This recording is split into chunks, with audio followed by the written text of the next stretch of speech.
লা লা লা লা লা লা লা। আহা, কি আনন্দ আকাশে বাতাসে। আমি আজকে কেক খাবো, অনেক মজা করে কেক খাবো। এই কেকটা বাড়িতে নিয়ে খুব মজা করে খাবো। ওফ, আমার কেকটা পড়ে গেল, আমার কেকটা ভেঙে গেল। আমি এখন কি খাবো? কত কষ্ট করে মাকে বুঝিয়ে টাকা নিয়ে কেক কিনেছিলাম। এই শেকড়ের বাচ্চা, শেকড়ের সাথে ধাক্কা খেয়ে আমার কেকটা নষ্ট হয়ে গেল। আরে, আমার শেকড়ের সাথে ধাক্কা খেয়ে এই মেয়েটা ব্যথা পেয়েছে, কত কাঁদছে। আমার শেকড়গুলো যা হয়েছে সত্যিই লজ্জার। এই বাচ্চা মেয়ে, কাঁদছো কেন? একটা কেক নষ্ট হয়েছে তাতে কি? যাও, বাড়ি গিয়ে আরেকটা কেক কিনে খাও। একটা কেক পড়ে গেছে বলে এত কান্না করা লাগে?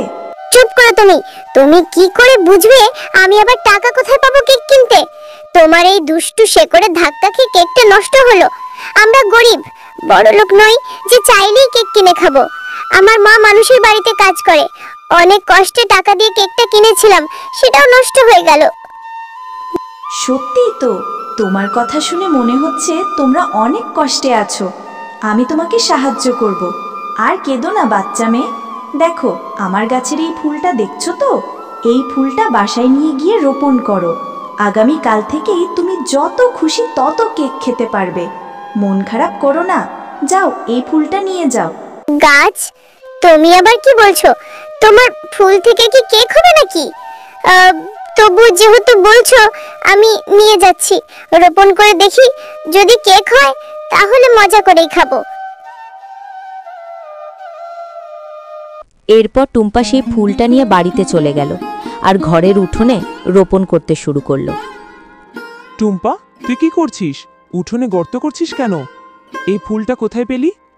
দেখতে কেমন অদ্ভুত, এটার থেকে অদ্ভুত গন্ধ বেরোচ্ছে। কে দিল তোকে? মা, আজকে কেক কিনে আনার সময় আমি এক গাছের শেকড়ে ধাক্কা খেয়েছিলাম। ওই গাছটা আমার কান্না দেখে দয়া করে এই ফুলটা দিয়েছে, বলে দিয়েছে এটা রোপণ করলে কেক পাবো। কি বলছিস তুই? গাছ আবার কথা বলে নাকি? আর ফুল থেকে আবার কেক হয়? একদম এই ফুলটা রোপণ করবি না। এই ফুলটা এক্ষুনি ফেলে দে, আমি যেন এটা না দেখি। ঠিক আছে মা, আমি এখনই ফেলে দিচ্ছি। আমার বোধহয় আর কখনো কেক খাবার শখ পূরণ হবে না। এরপর টুম্পা ফুলটা পেছনের পুকুরে ফেলে দেয়।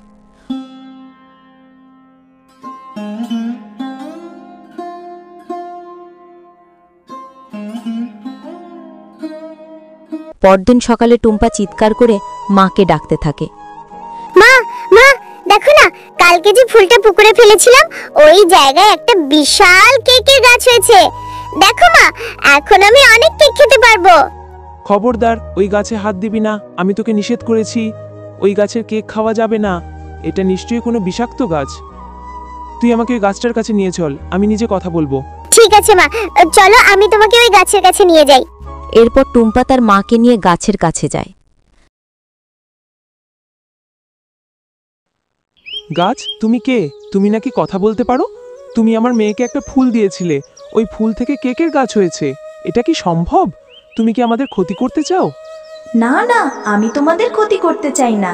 তোমার মেয়েটা আমার শেকড়ে ধাক্কা খেয়ে কষ্ট পেয়েছিল, ওর কান্না দেখে আমি মায়া পেয়ে জাদুর ফুল দিয়েছিলাম। এই ফুল থেকে তোমরা যা চাও তাই পাবে। তোমরা কেক খেতে পারো, বিক্রিও করতে পারো। তবে মনে রাখবে, দিনের বেলার কেকগুলো খাবে, রাতের কেকগুলো বিষাক্ত, সেগুলো ধরবে না, বিক্রিও করবে না। আচ্ছা জাদুর গাছ, তোমাকে ধন্যবাদ, তুমি আমাদের অনেক সাহায্য করেছো। এবার আমরা যাচ্ছি, আমি মেয়েকে সাবধান করে দেব।